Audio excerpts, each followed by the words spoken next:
Hello, hello. Welcome back to Bit Different. This is Cetine. And this is Rob. Hi. How's it going? I'm well. How are you? Good. Yeah. Yeah. What's new in your life? Well, That's my favorite topic of every single day of my life. I'm like, what are you doing? Because I'm not doing anything.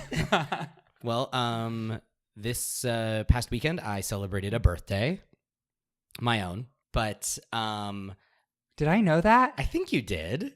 Did I say happy birthday? I don't know. I didn't. Oh my God. I lit a candle for you. It's right here. Oh, thank you. That was why I had that candle. God, lit. that's why there was the vigil of one. Yes, you can blow it out. Awesome. No, At the end of the podcast. I'm so sorry. Oh my God, it's totally fine. And to be honest, you didn't do anything. Well, I was out of town. My family did a ski trip, and so I spent the weekend in Big Bear snowboarding with my family. Oh yeah, Todd's first and last ski trip. Yeah, he did not take to skiing very well. That was not for him. And something happened to you too. I saw a picture on Instagram. Yes, or Facebook. I ended up in the emergency room on my actual birthday. Day one, snowboarding. My God. No big deal. Day two, it turns out not a snowboarding injury at all. So it was unrelated to me doing a young man's game up on a mountain. What the fuck happened? Well, for the last couple of years, due to some sudden weight gain that I had, I actually have an umbilical hernia. And it's not a big deal. It's mostly cosmetic. And I have a cosmetic hernia. Yeah. And like every doctor said, oh, we don't have to do anything about it because it's not really dangerous to you at all unless it suddenly starts to hurt. And then you need to probably like go to a hospital because it could be a sign of that, you need emergency surgery. Oh my God. And so I was snowboarding on day two. All of a sudden I realized like, oh, it actually kind of hurts a little bit. And I felt it. And it was like, forgive me if this is too much for listeners. It was protruding a little bit and it was like rock hard. And I was like, this is bad. And so I barely made it down the mountain. And then I got to the bottom and I couldn't even bend over to get myself out of my bindings. I didn't know what to do. And so I just sort of grinned and bared it like through the pain. And I got myself out of my bindings, took the shuttle off the mountain and then walked to the house we were renting. Mm-hmm. And at that point, I was like shaking with pain and a total mess. And Todd and my mom had to take my boots off of me. And then I changed quickly and we went to the emergency room. And while I was in the waiting room, I was able to pop the hernia back in and it was fine. And what the hell is a hernia? Well, a hernia is honestly, okay, I have no clue. It's an opening in basically, your body has a lot of muscles that are holding your guts in. Okay. My umbilical hernia is a little opening in the muscle right around where my belly button is.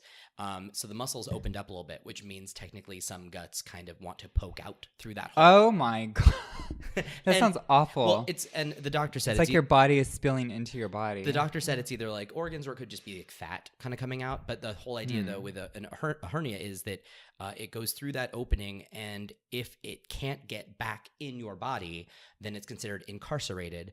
And with incarceration, it gets inflamed, it hurts, and then if it stays that way, it gets they call it strangulation, which means whatever is out there starts losing blood and dies. So like say like a bit of intestine comes through in a hernia, then you have to have surgery to get that fixed immediately, or like you could be in serious medical trouble. So it turns out, got it fixed in the waiting room, talked to the doctor anyway, and all's good. I don't have to have emergency surgery.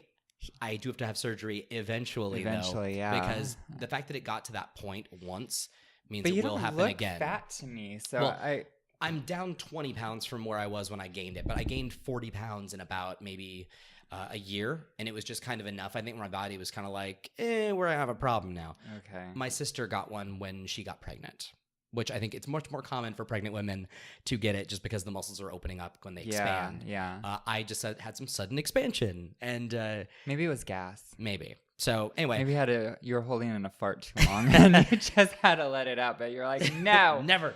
So that was my weekend. It was still fun. It was still a good trip. But yeah, like it's quite a story for the day of my birthday to end up in the emergency room. Oh, that really sucks. Yes. I've actually never been to Big Bear. It's nice. Yeah. I've been there twice for the winter, and I've been there twice for the summer. What do you recommend? If you like skiing and snowboarding, Which the winter, I've never done. The winter is great. I mean, if you have the coordination to do it. Todd did not take to skiing at all, and so and also those boots are really uncomfortable. I feel like tall people would have a really hard time with balancing. That was Todd's theory on it too. Yeah, because you know what, even because I do runway every so often, and because I model, and when I'm in heels, because I'm 6'3", so when I'm in heels, I'm really tall, and my center of gravity is shifted to the way fuck off. So, like, if I take one wrong step, I will topple. Yeah, because I just can't balance, because the straight line is no longer a straight line. Well, so. yeah, and at 5'4". I got a real low center of gravity. Yes. Although you're connected to Mother Earth. Yeah, I can't skateboard to save my ass, but I can snowboard. And it'd been 6 years since I'd done it, and it was really great to get back out there. It was really a lot of fun. When I went there for the summer, one time a bunch of friends took a boat out on the lake. I didn't go. I wasn't there that day, so I just got to hang out at like a cabin on the lake, which was nice. And then the previous Sounds time, like a horror film, right? If you ask me. And then the previous time I went, I got to go jet skiing, which was really fun. Water skiing is the thing I cannot do, though. I've tried it. Yeah. I can't. I don't have the arm strength, I think, or something. It's the pull-up strength. You have to pull your body up under you, and that's tough. I've only done it once, and I think I got it for 10 seconds. Yeah, it was not like even just me trying to get up that many times when I did it was not fun. Because you got to use your arms to pull your body, your legs from out to keep them from in front of you. But even then, you also have to like push your feet down like you're in a seated position, but you're standing to basically stand on a liquid surface. It doesn't make any sense. No. But yeah, so that happened. Well, I'm glad you're okay. Thanks. Yeah, me too. Happy birthday again. Thanks. I feel like a really fucking awful friend. No. And you know what? Travis even told me it was your birthday, and he said, check Facebook. I was like, I never even look at Facebook anymore. Sorry, Facebook. It's all good. And then what else is going on? Tonight, I was super late to record this podcast. Yeah, what happened? So, you hate me, that's why. Never. Okay, good. So based on our conversation 2 episodes ago about a little horror game called Clock Tower, yes, I decided to hit up eBay and buy an American translation of the Japanese-only Super Nintendo game. Okay. And it arrived today. And so I wanted to figure out a way to play it. So I have a Retron 5 emulator console that plays Game Boy Advance, Famicom, Nintendo, Super Famicom, Super Nintendo, Genesis. Gotcha. I think it's all of them. And 16-bitters. Yeah, but it also does all the handhelds. So it does. I think it does Game Boy Advance, Game Boy Color, like all those things. But although those are kind of the same thing. Yeah. So I was setting that up, and time got away from me. And it turns out the cartridge I bought, I mean, it's a bootleg. It's unofficial. Did not work in that machine, which bums me out. Well, that's a bummer. And I have a Japanese cart of Clock Tower as well. I mean, I can't read dick in it, but if we put them side by side. But yeah, even then, the Japanese version, it loaded in the Retron 5, but wouldn't play. And I was really bummed. Come on. Although I was reading up in the car after I parked. Don't worry, listeners. I read there's a firmware update that everyone recommends that you give that system, and I took it out of the box for the first time. It's been sitting in a room for a year without being opened. So I just opened it up, and I need to apparently update the firmware, and then we can see about it, because I was thinking it'd be a fun thing for us to stream. And then, of course, I also looked into what it takes to stream a console that is not natively just broadcasting in Twitch, and it's a fucking pain in the ass. It involves computers and extra hardware boxes. There's a lot of and cameras and a lot of work that goes into it. We live in a world of convenience with our PlayStation 4s and Xbox Ones just natively broadcasting. I tried to plug in the PlayStation 3 the other day, and talk about a fucking nightmare. I could not find my HD, or I couldn't find the what is the digital audio cable? Oh yeah, digital fiber optic. I have no idea. I'm like, how many? I must have like 10 of them somewhere. I could not find anywhere. So I tried to plug in HDMI. Got it. Rather than digital, and then it's just like a cat ball of fucking cords in there, and I had no idea what I was doing. And it's dusty and nasty, and those controllers are so sticky. I don't know what I was doing with them before. There's a thing. I feel like when you don't touch a controller for a long time, it's like the plastic and the rubber like oozes some sort of sticky quality. It's disintegrating. Yeah, it's like a slug. It's like secreting some plastic nastiness. Yeah, no, I feel you on that. I've been on a cleaning kick. Yeah, and I was buying a bunch of boxes at the Container Store where I'm trying to store like the system and its power cable and its controllers and its games all in one box. So like, oh, I want to use the Wii U. Just grab this one box and you're ready to go. It's all there, cords and all. Exactly, controllers are in there. And I did that, and I packed up my PS3, and holy shit, those controllers have not been touched in so long that they're like goopy on the thumbsticks. It's really creepy. So sick. Yeah. Yay. Well, to bring me up to date, I went on 2 dates in the past week. 2 people or two different people. Okay. Both were awful. Oh. Just to kind of flash forward for a second, I am no longer on OkCupid because I cannot stand all those fucking men in LA. They are the worst. Forget it. I quit. So I feel like there must be stories here. Just to cut it short, so the first guy, he actually works for a really huge like online entertainment company. So if you're all curious, you go find him because that's all I'm going to say.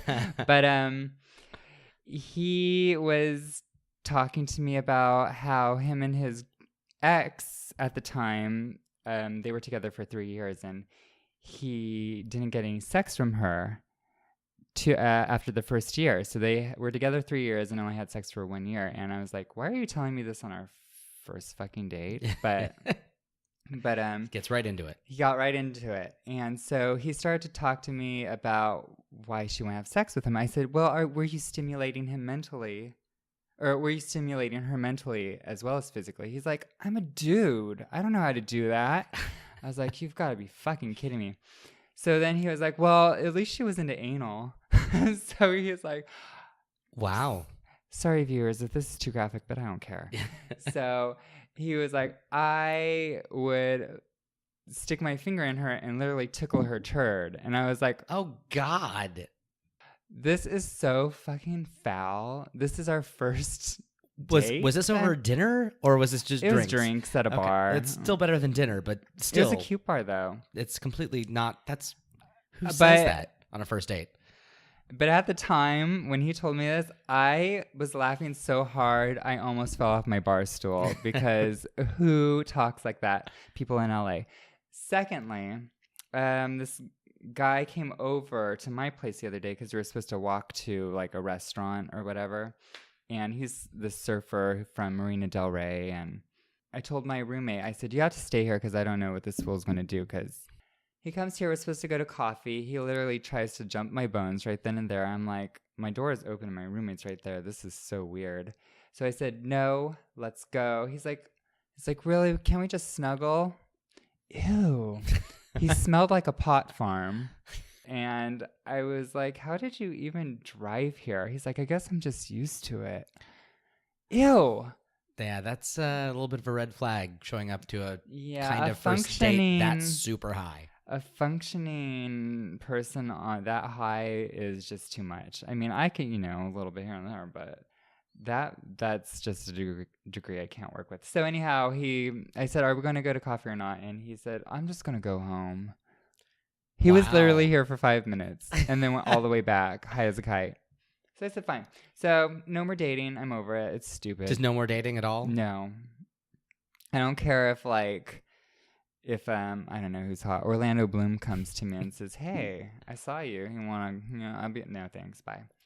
Wow. Okay. So how long are you going to just shut everyone out? At least 2 months. Yeah? Yeah. Good for you. Yeah. I need to date myself first. Yeah. I mean, I'm pretty, so fuck. I'm just going to date my motherfucking self. Seriously. Yeah. You S- could do much, much worse, and you have been. So, yeah. And I have been doing worse? Yeah, so you are the prize. Go with it. Oh yeah, I have been doing worse. Yeah, there's two of them. Trust me, I'm no walk in the park, but I have at least some morals of some degree. Well, I imagine you don't lead with turd tickling.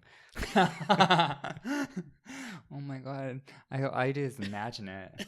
And he said, and she was like, and sometimes they were so hard. I was like, ew, what are they doing? Sorry, guys. I think your computer was ringing as well. I mean, that was an ex that I haven't talked to in years, so I don't know what that was about. That's like calling me. Spidey sense. All right. right. She's not dating. Better come out of the woodwork. Isn't that funny how that works out? That's always how it works. How the fuck did that just happen? It's just how it goes. That's literally how the universe works. You don't want something and then it comes to you. Yep. Well, have you seen the movie Swingers? No.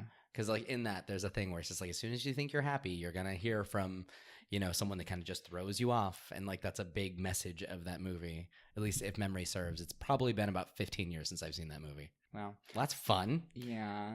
So what else is happening with you? I beat 2 games since I last saw you. Do tell. Yes, I will. Titanfall 2. So you were close to the end. Commanded and Conquer. Actually, I played it for another good 3 hours. Yeah. So in the final battle, you are on an airship, and it's just you versus another Titan, and he's really strong and fast, and you're really slow and stupid, but somehow you can use the stage to block his missiles and get ahead, and that's what I did. So thank God for those little medic batteries lying all over so you could heal your Titan. Otherwise, it's not going to happen. So, spoilers for Titanfall 2's ending. What did you think of its big sort of emotional attempt at the end?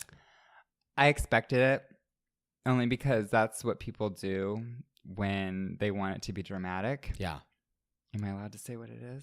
I think so. I mean, the game's been out for like 4 months. I think anyone who wanted to experience the story probably did. Yeah. Well, if not, fast forward several minutes. Yeah. So it's not even that worth talking about. I mean, you stick. What's the BB-8? BT-7274. Yes. He blows up. He saves your life. To basically steal the Allspark, and he has it, and he saves you from your own destruction. And at the end, you get a new Titan, and you put his brain inside that Titan, and you have a brand new BB-8. Yeah. Well, I mean, it was. I feel like the ending of that game would have had a much more, a much larger emotional impact if I hadn't seen Big Hero 6. Yes. Because Big Hero 6, I absolutely adored, and it felt fiercely original at the time, and I just ate it up, and the ending I thought was really emotionally effective. Yeah. And this reminded me a lot of that, which is good. And I'm kind of curious, actually, how it feels as someone who didn't play Titanfall 1. Mm-hmm. How did you feel after playing the story mode where you have one Titan throughout the... I mean, obviously, he has multiple loadouts. Yeah. But you have one Titan, and you build this sort of bond, and he doesn't feel disposable. You mean Titanfall 1 wasn't like that? Well, then, like, in multiplayer, you earn a Titan, and then once it blows up, you can earn another one. And, like, they're a little more disposable in the multiplayer. Because that was a problem I had with well, not a problem, but that in the first game, Titans felt extremely temporary. They were great when you had them, but then you didn't have one for a couple minutes, and then you just get another one. They were very replaceable. So I was kind of curious, actually, as someone who had no experience with that sort of disposable quality, what it was like going into the multiplayer. I mean, you don't have even the same Titan you have in the game. It's a brand new Titan. You choose. Everything's different. So I honestly didn't care if I had a Titan every time I blew up, as long as I had a Titan. Yeah. So. Well, I was curious, and I know that that's a franchise that I just come up with a lot of personal, I won't say baggage, but I have a lot of personal, knowledge and experience from before. And so the second one was going to be a very different experience for me, and it was. So I'm very always curious for anyone who is fresh in the franchise. Yeah. If it actually, and it's interesting that it didn't even really register for you as a huge difference between single and multiplayer, and of course, just by virtue of the single player existing. Yeah. It stands out so much from Titanfall 1. So what's the other game you finished? Oh, the other game I finished was Shovel Knight. Oh, you played through all of Shovel Knight? Shovel Knight was really good. That game is amazing. Yeah. So Shovel Knight is like almost like an 8-bit throwback side scroller. It reminded me a lot of Ghosts and Goblins. I can see that. Mm-hmm. Totally. The story was like Ghosts and Goblins. You have these two knights, Shield Knight and Shovel Knight, and they're together and they're, lovers, and one of them's stolen away by the evil enchantress, just like the devil in Ghosts and Goblins.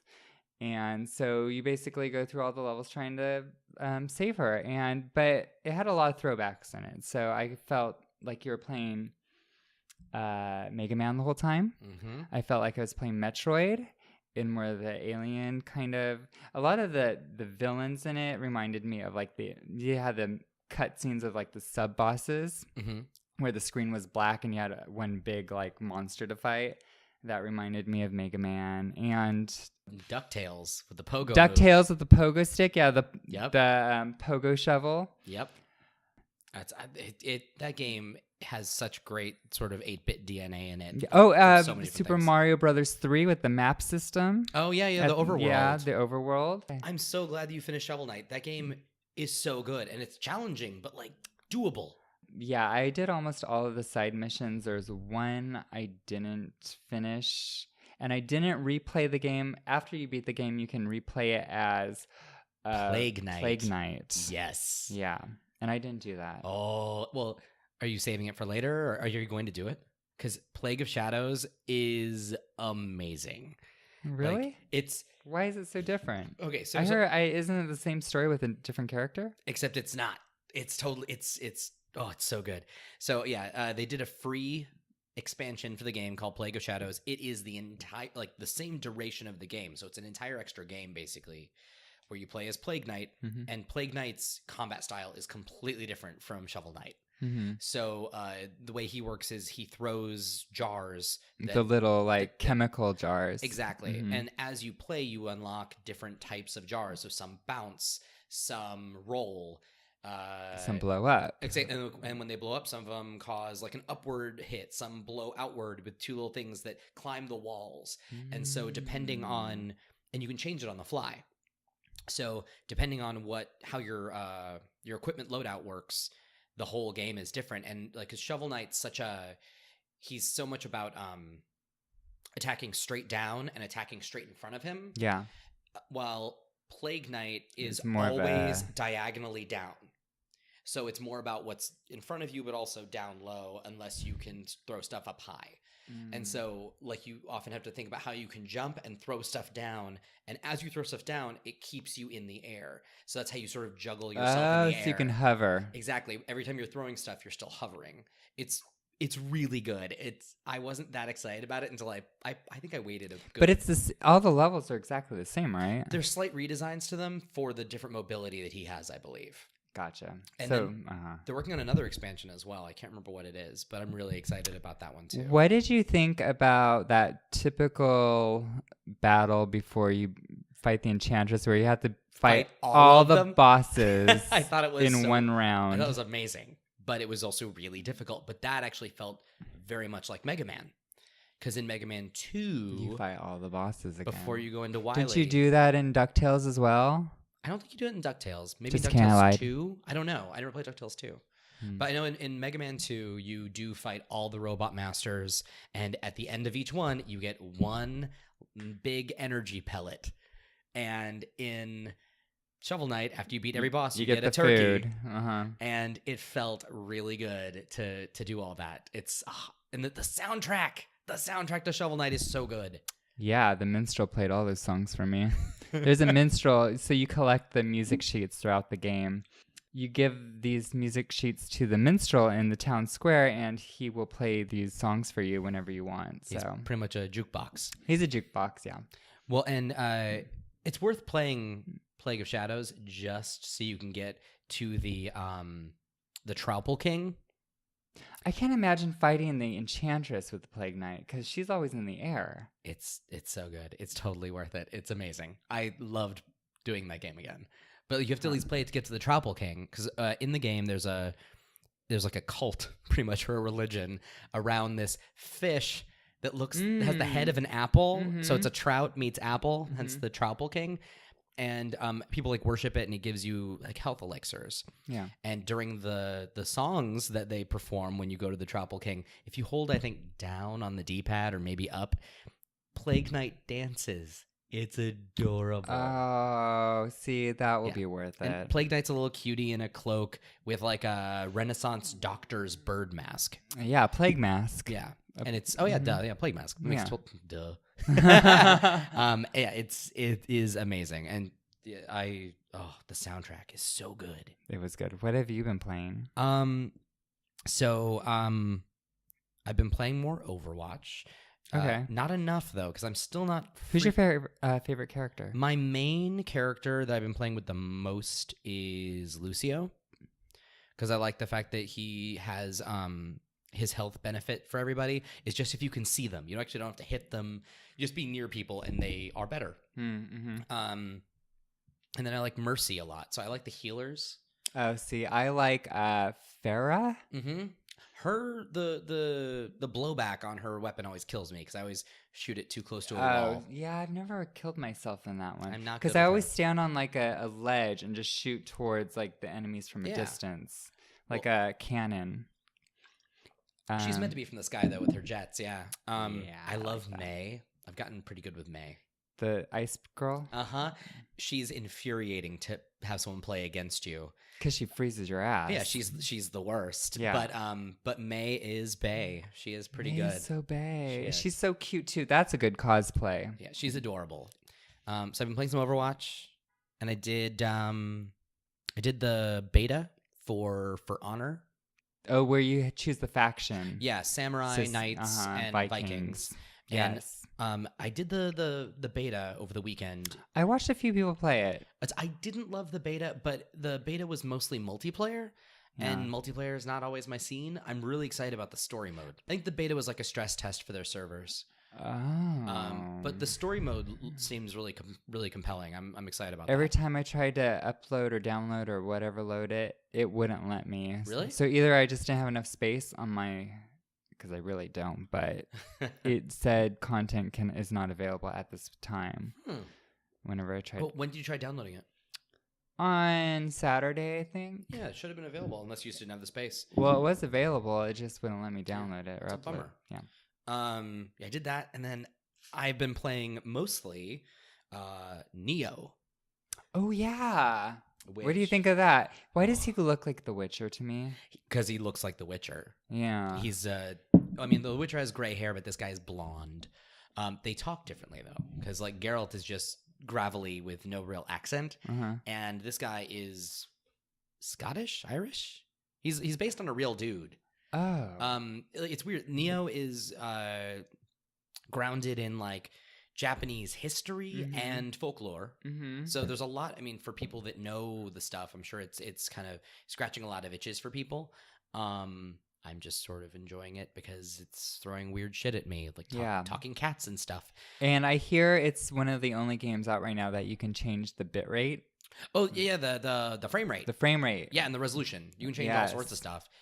It's kind of cool. It gives you the option of playing it at 30 frames per second. Yes. In on a Pro anyway. Pro. In 4K, and it locks the resolution at 4K. That's pretty dope. Or it's the sort of halfway 4K that the Pro does, where it's like 1440 checkerboard. There's a lot of tech that goes into that. I have no idea what it all means. But that's nice that they let you adjust it to the standards of what you're playing it on. Totally. Although action mode is where it's at, where it locks the frame rate at 60 frames. Really? Oh, it's so good. And it's hard. Have you streamed it? I have not yet, actually. I need to do that. Why are you streaming the games nobody's heard of? People, but not the popular ones. People are I don't know. Yeah, I need to stream Neo, although I feel like watching play Neo would be really boring. Because if the way I play the Souls games is any indication, I play extremely conservatively, where I will grind and level up for a while before I go into a boss. And like, what would often, if I just wanted to fly through a level, so would it's take a boring watch. Is possibly. what you're trying to say. It's stressful, and so I tend to play a little conservatively. Because if I was just going through a level, it'd take 30 minutes, but it usually takes me about 2 hours because I'm very slowly, very carefully. You're very meticulous. Well, I also want to see. I want to see all the level in one go because I'm not coming back. Yeah. It's really stressful though. It's great. Do you have a defense system? You can block and all that? Well, yeah, you can block, and then also there's an interesting thing where every single weapon you have has 3 stances: high, medium, or low. And low stance is low damage but high guarding potential. Medium is half and half, and then high stance does high damage output but does basically you can't block. It cuts down your defenses a lot. Yeah. So depending on who you're fighting against, you should change your stance, and you can change it with 2 button presses. And but yeah, and it has that whole like risk reward thing where if you die, you leave a blood stain, or a grave, and in there is all of your, let's call it souls, because it's easier to call it souls because that's what the Souls games call it. It's Amrita in this, and so there's always that horrifying thought of like, oh, I don't want to lose all my stuff, so you play really conservatively. It's great. I've always been the kind of person to, like, if you could choose a type in the game, I would always choose the warrior type rather than the mage or the archer or the thief or whatever, because I like to just go in and have at it. And I don't do the sword and the shield. I like the big... You battle axe? Not the battle axe, or not the hammer, but the huge like gladiator sword. Yeah, that's what I like. And sometimes you need that damn fucking shield, especially in like Skyrim. If you don't use a shield in some of those battles, you just cannot get far. You have to just block every other attack. So in the Souls games, I'm envious of those that do like the double-handed like great swords. Yeah, the great sword. That's the word for it. And I cannot do it because I need that shield. I tend to turtle a little bit when I play those games. Weak. You're so weak. Although in Neo, I am not turtling very much because there are no shields in it. You use your sword to block. And I haven't been doing that a whole lot. I usually just sort of stay out of where they're swinging, and then I pop in and stabby, stab, stab. It's awesome. Yeah. Neo's great, and the co-op on it is really, really fun. I'm having a good time with it. I teamed up with a bunch of randos to help them with some bosses, and that's cool. Yeah, for some jolly cooperation. It was great. Yeah. Okay, I'm gonna watch some streamers play it and then see if I want to take a stab at it. Next time I will.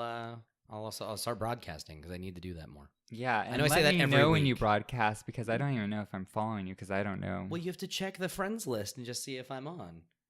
Whenever I turn on my PS4, the first thing I do is check the friends list to see what everyone's up to. And then I usually watch you for a little bit if you're streaming. You're so cute. You probably see me pick my nose and adjust my like panty line, and I'm a hot mess. I always send a little comment saying hi. Whenever I do. Yeah, I mean, but you're usually busy shooting people. Yeah, if I'm too far into it and I'm concentrating, I won't see it because, like, sometimes if I have enough people watching, it scrolls through it so fast I can't catch up. Oh, what a wonderful problem to have. The thing I hate about Twitch is you cannot see the count of people who are watching unless they are watching it through a PlayStation. Oh, really? Yeah, maybe on your computer, but I don't have my computer with me. Yeah. It only shows the count of who's watching from their PlayStation. So it's not showing mobile and it's not showing computer. I didn't know that. Yeah, so people could be stalking you on that thing and you don't even know it. It could be me. So there you go. Nice. So I have a question. Yeah. What's your favorite childhood arcade game? Because I was thinking about it the other day. Well, man, I am I got 2, I guess. Now it's hard to choose. My number 1 is the Simpsons arcade game. I knew you were going to say that. Well, as just a crazy Who's your Simpsons favorite character? fan, I usually played as Lisa. Lisa had the jump rope? Yep. Oh. I like whipping people with that. Who do you think I played as? I imagine you as a Bart. No! Who are you? Marge. With the vacuum? With the vacuum. She is everything. And I love the mini game where you have to like blow up the balloon really fast. Yeah, to make the that's getaway. The first game. Yeah, like I loved that game as a kid. Or is it after every level you do that? I think they have different mini games on each one.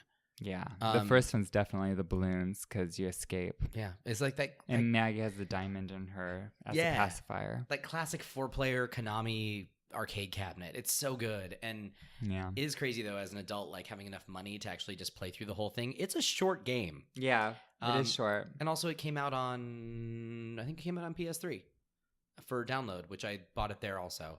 And it's weird playing that at home. Like when I played the X-Men arcade game at home, I was like, oh yeah, this game is not that great. It's more about the arcade experience. Yeah. And the rush of the people around you. And, and that giant panoramic quality it has because it's multiple screens. Even though the screens, you could see it's 2 screens because it's split down the center. Yeah, one's mirrored from the ground. Yeah, so weird. Yeah, that one. And then my other favorite is the original Killer Instinct.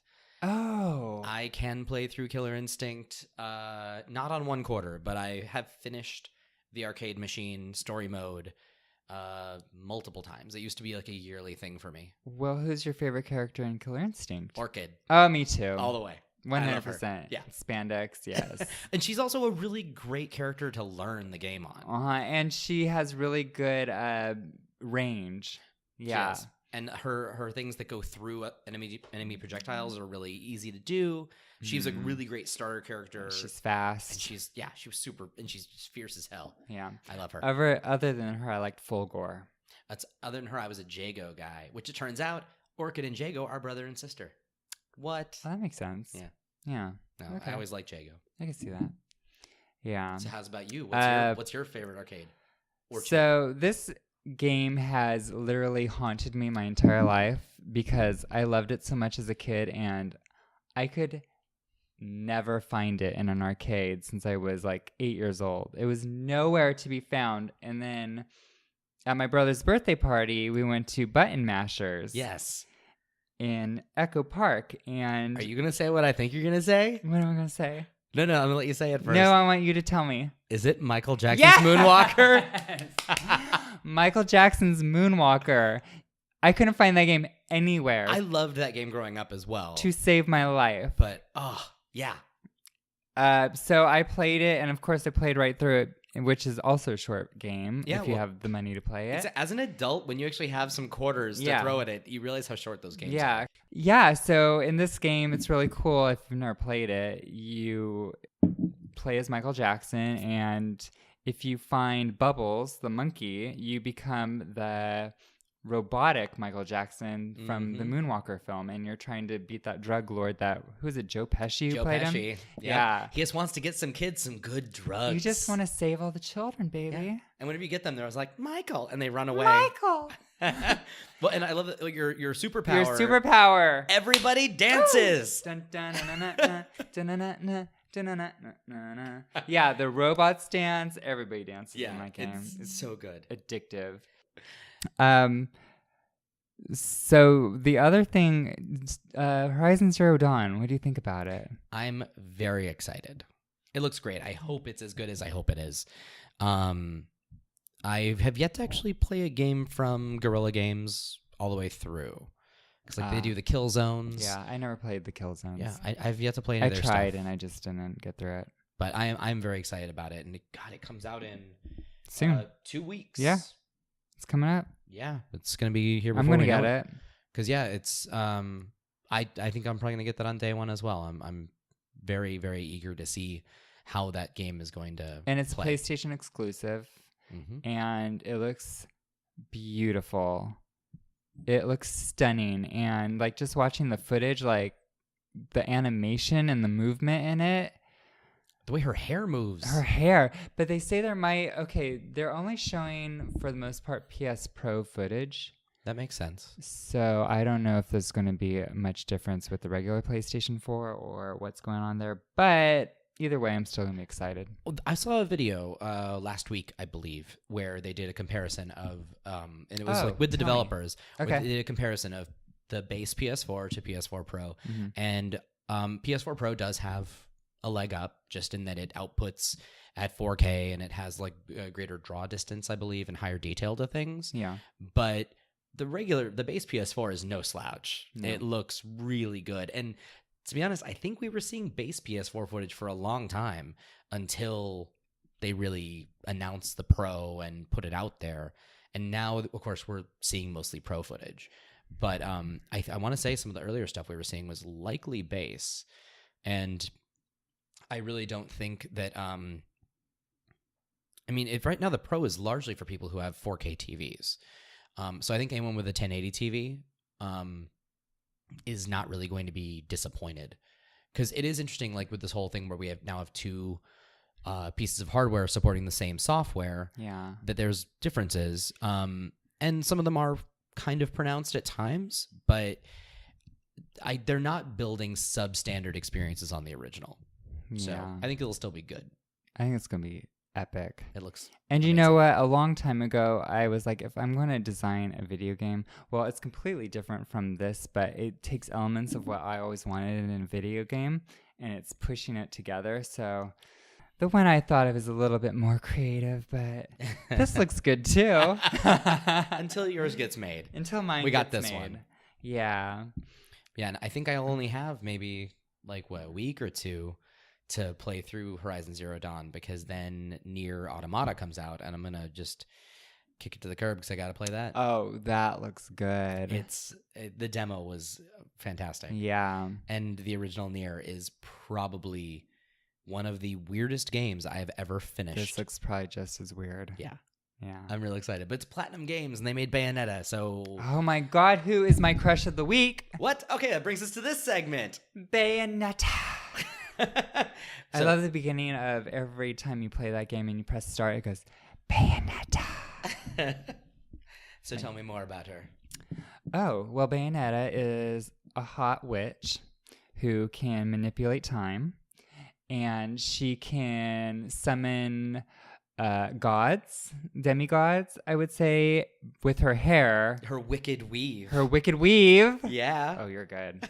With her wicked weave at her disposal by shouting, Aloha Mora, and Gesundheit.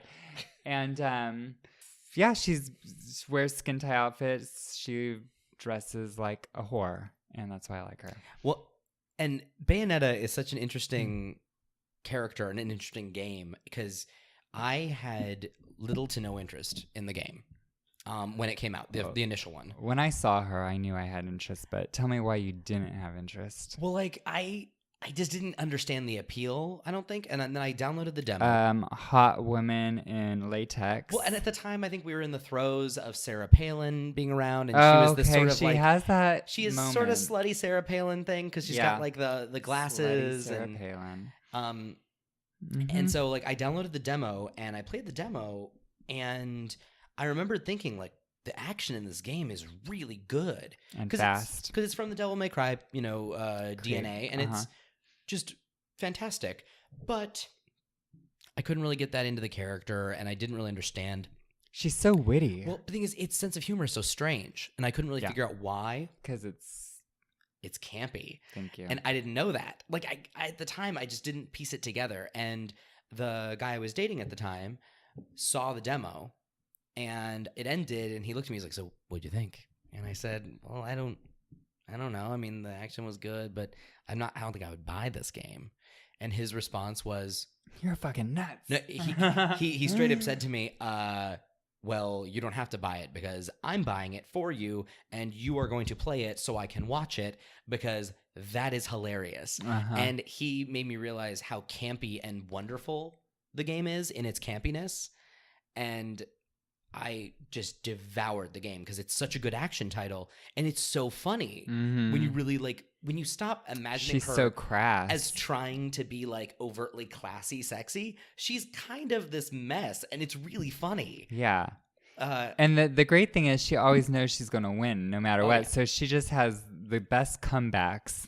She's a bold woman. Well, and the fact the original game ends in like a 5-minute dance number. Oh my God, which I just watched on the PS3 because that was the reason I set up the damn PS3 in the first place, is because I wanted to play Bayonetta, which starts a little slow, which I didn't realize in the graveyard, and that annoying Belushi or it's basically a Joe Pesci-ish. Joe Pesci guy, he needs to stop. Well, and for all listeners out there, you should YouTube the video of Bayonetta called Let's Dance Boys. Yeah. Which is the dance number. It is wonderful. Epic. And I made my roommate watch it while he was knitting, and It's it was so good. beautiful.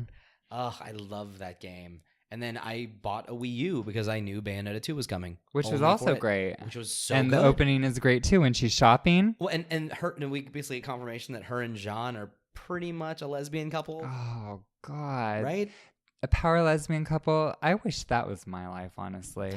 I'd feel so like magical. I love those games. So Walking much. down Rodeo Drive with my huge brimmed hat and a lollipop in my mouth. Well, ideally, your health kits are lollipops. Yes. So good. And then just looking at people go, haters are going to hate girls. Sorry. Well, and also, I guess further in the campy thing, one of my absolute favorite gags of that game are the names of her guns. Do you know the names of all 4 of her guns? I know you do. Because you got one in each hand and one on each You have heel. I think you have photographic memory. Well, it's too funny. Her guns are parsley, sage, rosemary, and thyme. Which is just such a great little reference to Scarborough Fair, of course. And then, because Dante from Devil May Cry, his guns are ebony and ivory. Yeah. Another great song reference. And so I love the fact that they always sort of have these campy references to things. What if they were just references to herbs and cooking? Yeah. Well, she does, sort of concoct some stuff when she's doing her spells. So you never know. So on my crush. Oh my God, you have a crush? I do. Yes.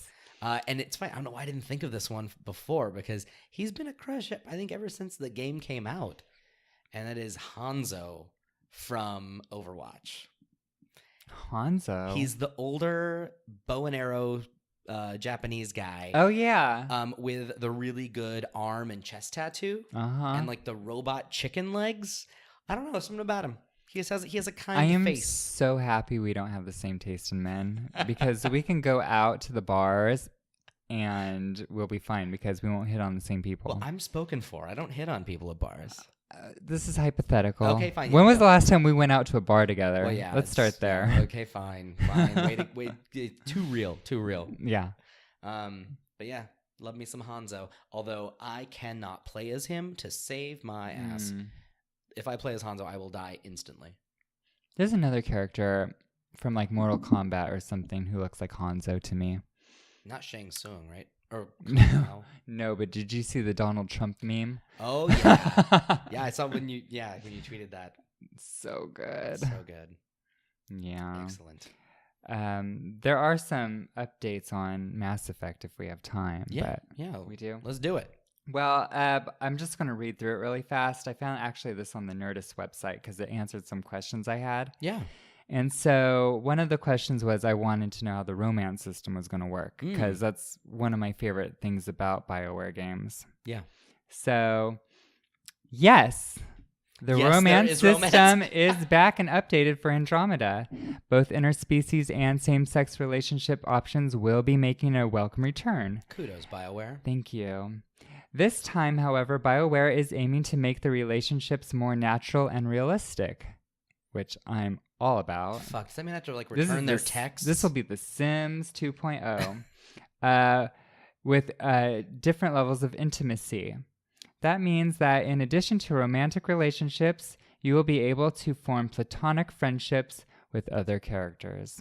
That's actually great. So multi-platform relationships. I feel like they kind of did that a little bit with the loyalty system in Mass Effect 2, but I guess that was just loyalty. It wasn't like different degrees of friendship. Yeah. That's really cool. And this goes further into it. Ooh. To make relationships more realistic, the developer explained that different characters will want different things. Some prefer to get physical right away, while others keep walls up until you've gained their trust, which is totally me. I will block you out until you stimulate my brain cells. You're totally Tali. Yeah. Too bad I killed her. Yeah, you're a monster. Oh, she killed herself. I just sent her into battle. She should have done what I wanted her to do. Okay.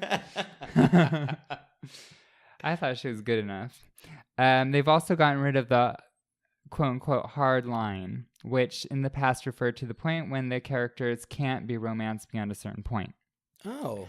As of right now, it's unclear how many characters will be romanceable. All we know is that they've included some romances some more romances than ever before. Nice. Okay, so super excited about mating in this game. I want to make 50 babies with every character. I'm going to build an empire. Well, and I feel like I'm probably going to approach it more like how I wanted to approach Mass Effect 1, in just that, like, you have to wow me or I'm not going to romance anybody. I might just be a lone wolf. And I tried real hard to do that in Mass Effect 1, but somehow it decided I was with Ashley, even though we never banged. Yeah, see. And that's not fair. I like it when they play hard to get. Yeah, right? Like when they really pretend to hate you, but deep down inside, they want to fuck you. It sounds like that's why Travis hooked up with Jack when he played Mass Effect 2. Oh, Jack. Yeah, I love Jack. And he totally hit it and quit it, too. And really, Jack was pissed. That's actually... She's feisty. He was the one who taught me the phrase hit it and quit it, referring to hooking up with Jack and then bailing on her for... Who did he dump her for? Oh, yeah. I'm surprised she didn't kill him. I think he dumped her for, like, either Liara or Miranda. Probably Miranda. But, yeah, I was a sheltered young one and didn't know the phrase hit it and quit it. And yeah. I laughed. Jax is hot, though. I love it. If Jax loved me, I would stick with her for the rest of my life. She's just so cool. She's sexy as fuck. Yeah. Multiplayer. While Andromeda's multiplayer takes place within the campaign's fiction, it will no longer affect your progress. During multiplayer, you play as a member of the Apex Force, a group tasked with defending and fighting the waves of powerful aliens. If that sounds familiar, it's because it was the core setup seen in Mass Effect 3's multiplayer, which I never played. I didn't either. A coworker of mine, I think, got like all 1,000 or whatever gamer score. Like he basically platinumed it. Really? He did the entire trilogy that way. He spent so much time on the multiplayer in Mass Effect 3. And I didn't do the multiplayer. Instead, for my galactic readiness for the final mission, so I did the mobile app. For clarity's sake, is it like, I don't know, is it like, say, Uncharted's multiplayer or Battlefront's multiplayer, or is it kind of like a scenario where it's a round? I don't know. I never played it. Because I remember playing Assassin's Creed's multiplayer, and maybe it was Brotherhood, I can't remember, but it fucking sucked. Well, where you had to find your target. The target. But you also have to move like an NPC. I fucking hated that. That game is pretty much a Turing test because you have to act like a robot. I hated that shit. Because, yeah, the whole idea is that you have to blend in with assorted computer-run characters. Because if you suddenly run or act weird, your target's going to know who their assassin is. Which, great idea, not for me. But it had some big fans because it's an interesting mechanic. Yeah. I wasn't a fan of it. It was creative yet not fun. Well, and also for me, I tend to burn out on. I mean, not burn out, but I tend to play the Assassin's Creed games with such a level of completion. Once I'm done with them, I'm kind of done. I don't want to do multiplayer. Like, I play for a good 20, 30 hours. Where, like, I'm okay moving on to another game now. Yeah. I played multiplayer, of course, for Uncharted, because that's all I ever talk about. And Tomb Raider. And I never did the Tomb Raider multiplayer. Tomb Raider was good, too, but there's so much environment that gets in the way. And the last thing, exploration and crafting. Andromeda will be significantly larger than Mass Effect 3. With entire planets available for exploration, each of these planets will reportedly have a different biome to explore, which can be traversed either by foot or nomad vehicle. Players will also be able to craft powerful weapons, including swords and hammers this time. That's cool. Yeah. That sounds like an extension of the Omniblade. Yeah, that's going to be dope. Using blueprints they've acquired and then name them. So. Oh man, I'm gonna have some filthy names for my weapons. Yeah. Or they'll just be named after Simpsons characters, like most things in my life. I'll be running around swinging. I'll be swinging the Mole Man or Patty and Selma. Patty and Selma. Is that one weapon or two? Yeah, probably. If there's a dual sword option, there's Patty and Selma right there. I fucking love that. Yeah. Well, most of my stuff is named after Simpsons characters. Sweet. Yeah. Nice. Right. Well, that's it for tonight.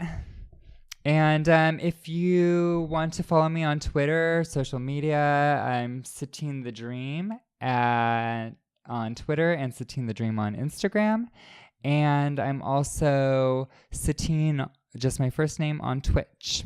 And I am Fast Danger on Twitter. And I am Mr. Gladstone, where Mr. is spelled out on Instagram and Twitch.